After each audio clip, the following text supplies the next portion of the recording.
No head coaching offer. That's what young people do, quit a job with nothing lined up. Old, smarter people don't quit a job, Skip, unless you got another job lined up.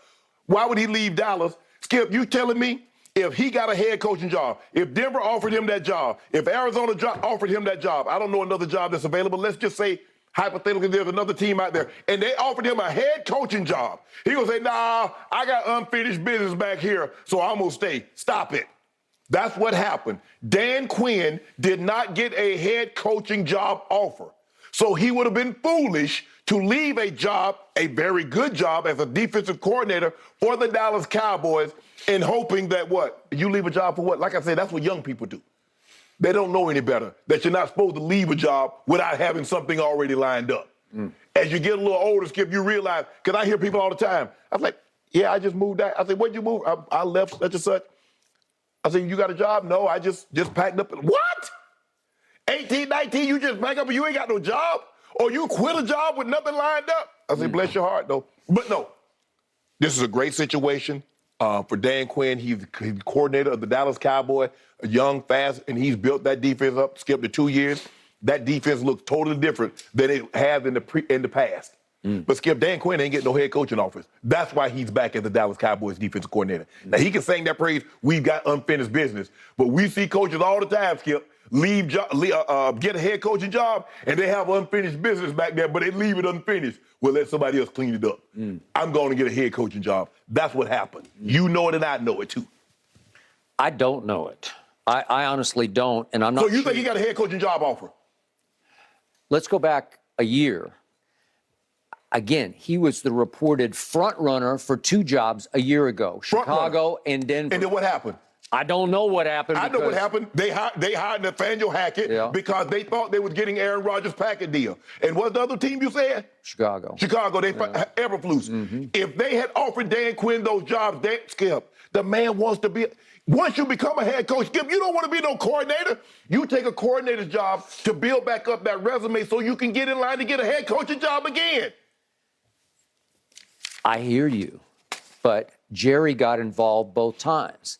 And something is going on here that supersedes what you're saying, especially a year ago. You could be right about this year. I didn't see any reports that said he was the front runner for any of these what he interviewed for 3 teams. What do you do? Indianapolis, Denver, and Arizona, I think. Arizona, yes. I'm not sure what is going on, but I do know Jerry Jones is going on. And I do know there is no salary cap in the NFL when it comes to what you pay your coaches. Right. So I don't know if this will ever get reported, but I think Jerry is taking care of Dan Quinn. I wouldn't be surprised if he's making more money than Mike McCarthy makes. Right. I would not at all be surprised. You think he could take care of him better than the Broncos situation? The guy worth $75 billion. You think he could take care of him better than that? I mean, he's capable of it. Oh, okay, I thought so. Well, I mean, Jerry's capable of taking care of him, too. Yeah, but I mean, if the Waltons had Jerry Jones money, he'd be so miserable. And Jerry Jones worth $18 billion. No, I got it. But I'm just saying, Jerry has made it clear, I'm going to keep that guy as my defensive coordinator. For a while, I thought he had positioned Dan Quinn with at least a handshake or a verbal promise. I don't know about my head coach, and I need you to be here just in case, because at some point you're going to be my head coach. That's what I thought he told him last year. We're going to do a topic later. That's not what he said. I know. So which is we flipped the script completely around, because I thought Mike McCarthy was way on the hot seat more a year ago than he is right now. Right. Okay, because last year they just spit the bit in that the playoff game at home. At least this time they came out ready to play. You got to give Mike McCarthy that. The team played. Oh, you talking about Tampa or San Fran? No, San Francisco. Oh, well, obviously they won a game in Tampa and they were really ready to play that one. Okay. Whatever is going on here is shocking to me, because let's flip it around. Should he be the Denver Broncos' next coach? Should he be Arizona's next coach? Should he be Indy's next coach? He is really good at what he does, and more important, he's a made man as head coach, because he got a team to a Super Bowl. Right. And all they did in that Super Bowl was lead 28-3 over Brady and Belichick, right. And we know the rest of the story. Kyle had something to do with that collapse as the offensive coordinator and play caller. But the point is, he did that. So if I'm out looking for a head coach, and then he's back-to-back, last year was the assistant coach of the year in the NFL, and this year he was in the ballpark because his team once again led the league in takeaways. Right. Well, who wouldn't want that guy to be a head coach? Why didn't he get another one of these jobs? This is maybe a better question. I don't know. I have no idea. Did Jerry get involved and have him withdraw his name before he got to the finals? Before they because Denver still hasn't decided yet. I think the thing is, once you become a head coach, that's what you want to do. You want to be your own boss. And Dan Quinn, DQ, is not the boss. Mike McCarthy with Jerry is still the boss in Dallas. I just believe, Skip, had he got an opportunity, because he thought it came down to him and Nathaniel Hackett in Denver. And Nathaniel Hackett got the job, and everybody knows why he got the job. Because Aaron Rodgers. Yeah, right, Aaron Rodgers. He sold that he was closer to Aaron Rodgers than he actually was.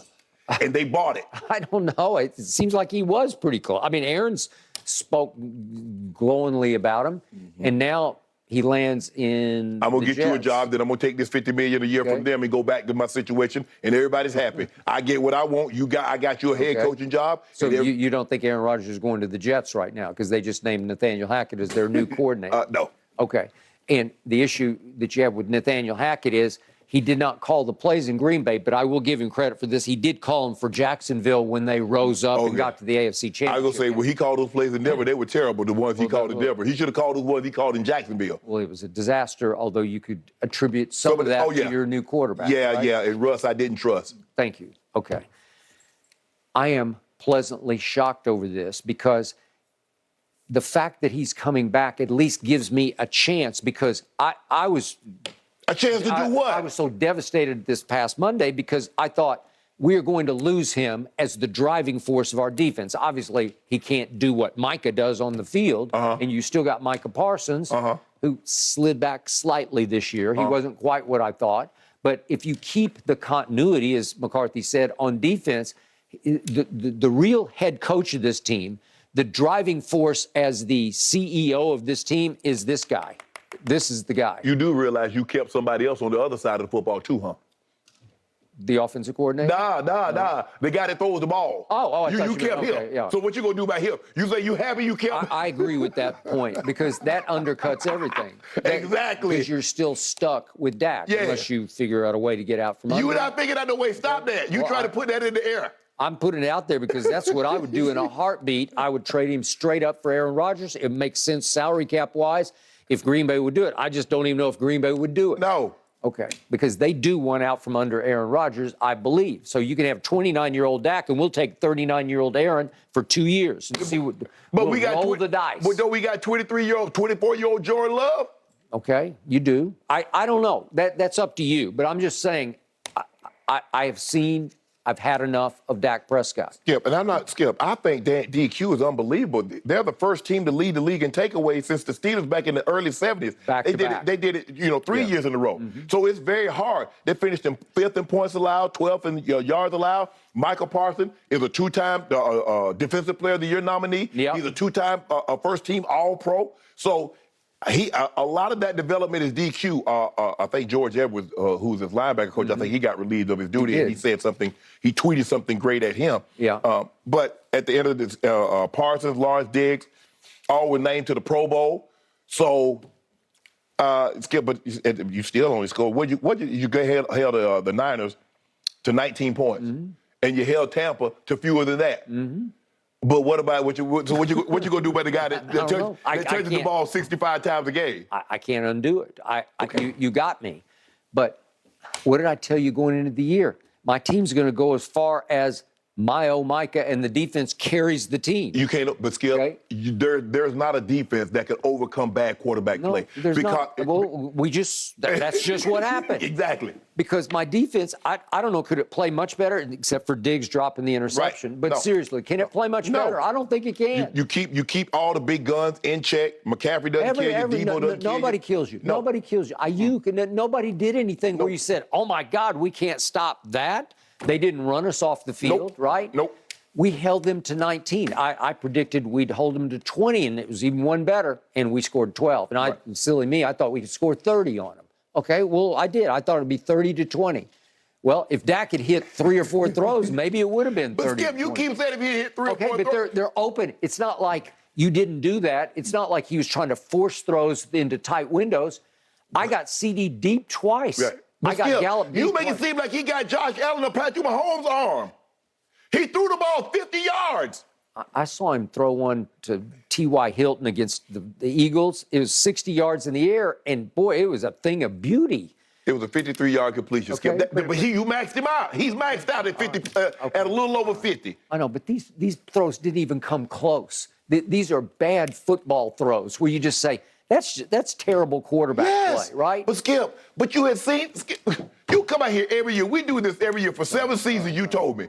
And you saw this man do this. Okay, but I saw him hang 40 on the Eagles. And we just talked about the Eagles, and I got a score of 19-16. I saw him hang 6 on Washington. Okay.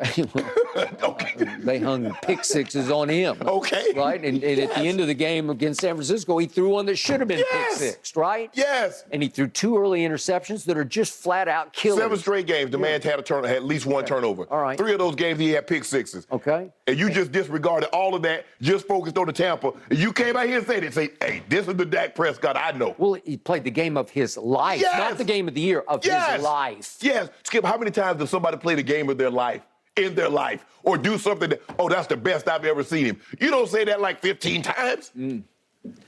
Yeah, I thought maybe this is the time he's turned the corner like Matt Stafford suddenly just turned the corner last year in the playoffs after 11 miserable years in Detroit, right? But you did say Matthew Stafford still led the league in turnover in picks. He did, but then somehow the light went on in the playoffs and they got through. And the guy, and if Tart holds on to the ball, he'd have cut the light off. He would have cut the light off. He threw it. He did. He hit him in the chest. That's what I'm saying about Brock Purdy. He's going to throw a couple of those balls at the Eagles. Yes. You just have to catch the ball. Right.